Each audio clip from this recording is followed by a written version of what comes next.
How does an eagle get higher? It uses its wings. You're feeding everybody in the whole thing there, all right, the food, come up higher. Come up higher. Come up to the palm tree. Come up higher.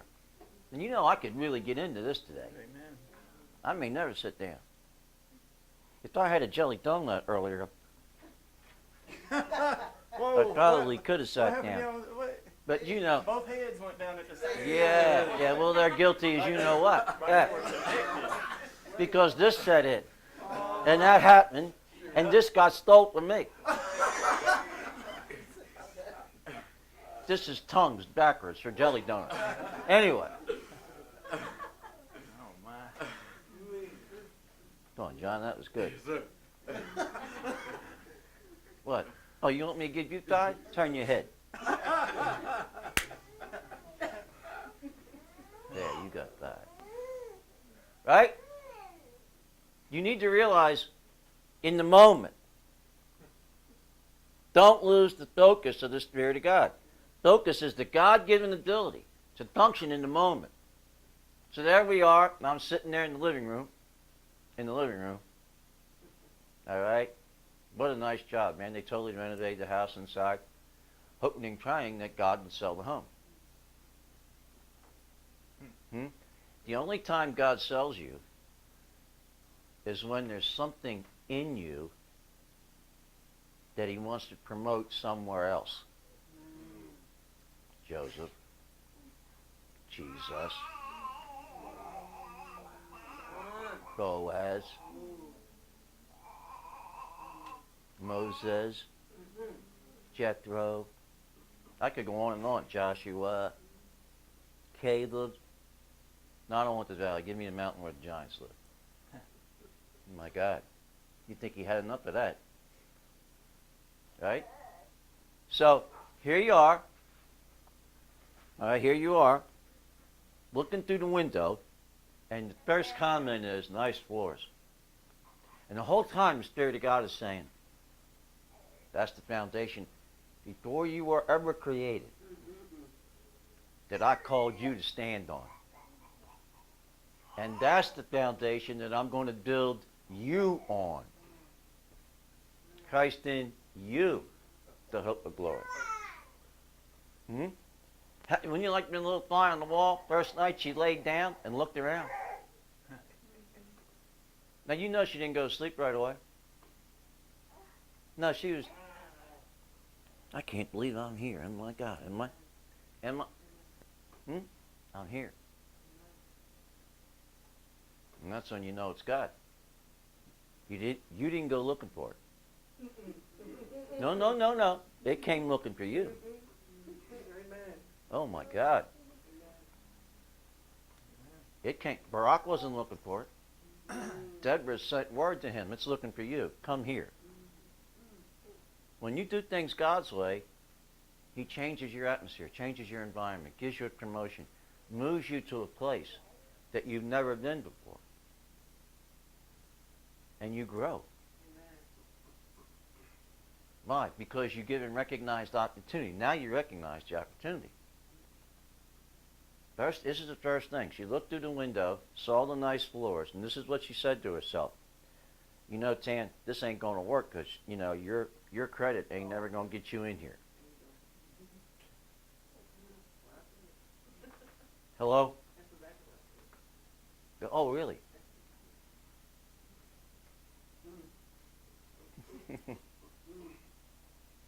Well, you know, in heaven there's no credit check. No, there's no Equifax. There's no Experian. Right? What's the other one? There's no TransUnion. There's Union, but there's no TransUnion. So he simply goes to the one who has credit with him. Check. Oh, my. I'm about to, yeah. Let me check his credit. He checks his credit, don't he? He got excellent credit. Woo! Excellent credit. He got no debt.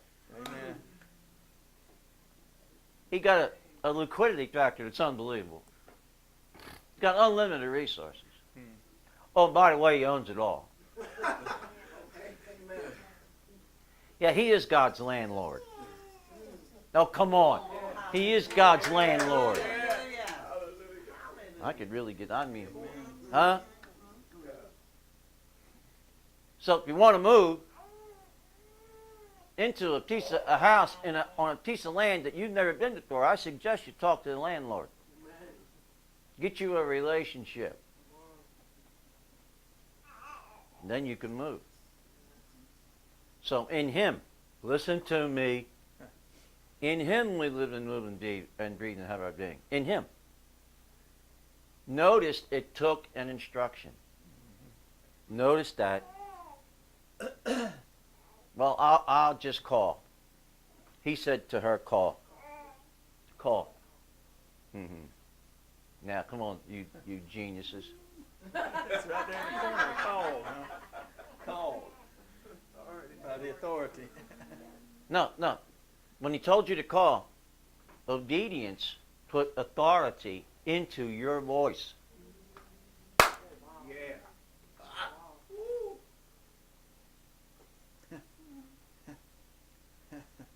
Like that? I wish I'd have said that. Obedience put authority. You know, you talk about imputation and the laying on of hands and a wealth transfer and all of this. When you talk like Him, you get the same results He did. So what does God say? Call the problem. No, we don't call the problem. We do this from it. We don't run towards the darkness like Moses. We run away from it. But when you called, and this is another interesting fact. How many days later? Oh, something arose. Something that was dead got up. And something that was dead took captivity captive because it was now alive. Why? Because the substance of hope became manifested in the faith that you believed when He told you to call, so you called. It's just a simple move, right? I know you know all this. You know, I mean, I'm fully aware of that. I just thought, for their sake, you know, I'm sharing this. For their sake. Okay, good. Okay, yeah, good enough. You prideful bugger. Right? 3 days. So she passed over. She came out of Moab and went to Gilead and got her mind and she got her credit circumcised.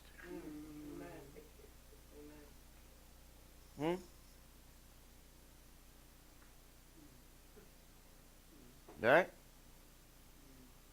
Don't you think about this? And when she opened the door and stepped into it and realized that it was hers, all heaven rejoiced.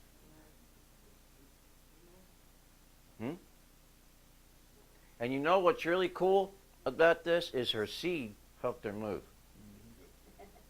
Now I like this. I don't want to miss that either. Because he was taught the wrong way.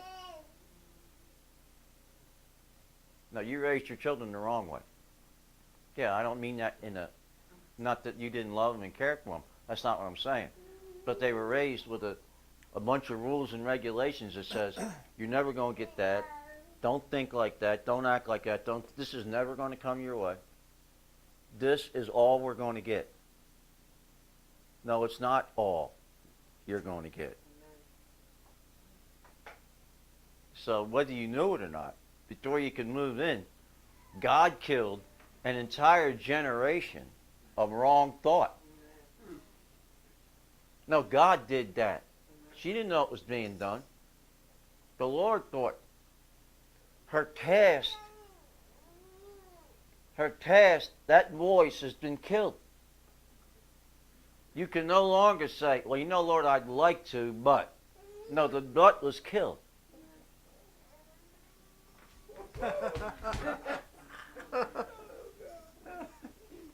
Huh?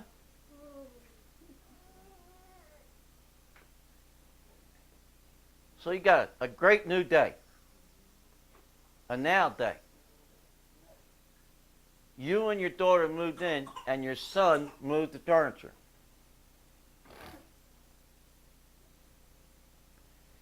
They ain't got that.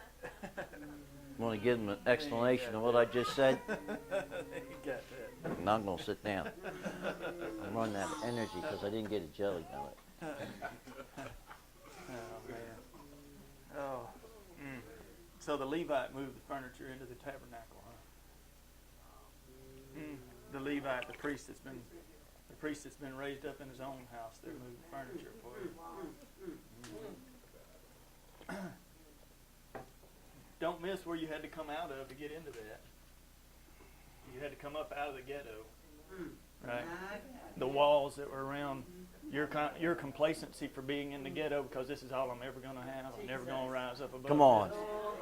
And teaching that to your kids. This is as far as we're ever going to be able to go, because we live here in the ghetto, and that's all we're worthy of. That's all we're worth. That's the only value we have. You had to come up out of that mindset. The apathy and the complacency. Go ahead.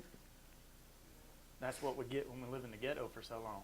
You get used to that smell, you get used to that environment, like you said, and you think that's all that you'll ever see or all that you'll ever have. Thank God you listen to the instruction. Thank God you listen to the instruction. Amen. And thank God you guys listened to the instruction yesterday, too. Well, what happened was, when they were feeding us, God was feeding the people that's going to buy your home. Amen. Amen. Somebody's going to be flying into Anniston on the wings of hope that got transferred here. It's going to be looking for what you got, and your house is going to be sold. Suddenly. Suddenly. Huh? Suddenly. Because there was an atmosphere change. Come on. Come on. They can't walk into the old atmosphere. That's why it hadn't sold yet. People walked into the old atmosphere there. Jesus. Amen. But you listened to the instruction and changed the atmosphere there yesterday. You're hot. And thank that young lady that was, Melissa, I cannot remember her name, but what a servant's heart she had. Amen. What a servant's heart. She'll be blessed. She'll be blessed for it. Amen. She blessed me yesterday with her servant's heart. Always working, always attending to everyone there. Yeah, she was a blessing. Oh, and let's look at the foundation that happened on.